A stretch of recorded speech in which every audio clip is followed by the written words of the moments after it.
Cancer రావడం అంటే మనిషి చావు వైపుకే, బ్రతికించడం చాలా కష్టం.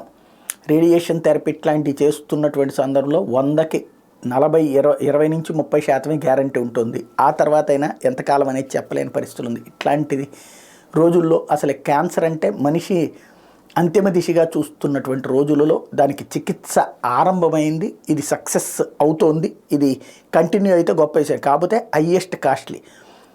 మొట్టమొదట ఒక పేషెంట్ క్యాన్సర్ నుంచి పూర్తిగా క్యూర్ అయ్యాడు. ఏదైతే CAR-T సెల్ థెరపీ ఇండియాలో తొలిసారిగా చేశారు. అది ఇండిజినియస్ భారతదేశంలోనే తయారు చేసినటువంటి CAR-T సెల్ థెరపీ. దీనికి 42 లక్షలు ఖర్చు అయింది. విదేశాల్లో 4 కోట్ల రూపాయలు ఖర్చు అవుతున్న దాన్ని భారతదేశంలో 42 లక్షల రూపాయల ఖర్చుకి చేశారు. అది సక్సెస్ అయింది. ఒక పేషెంట్కి క్యాన్సర్ పూర్తిగా పోయింది.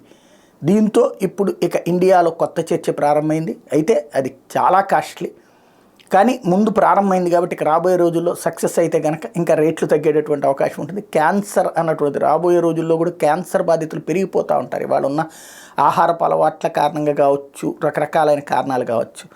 ఇలాంటి సందర్భంలో ఈ ట్రీట్మెంట్ అన్నటువంటిది కాస్త శుభపరిణామం అని చెప్పాలి.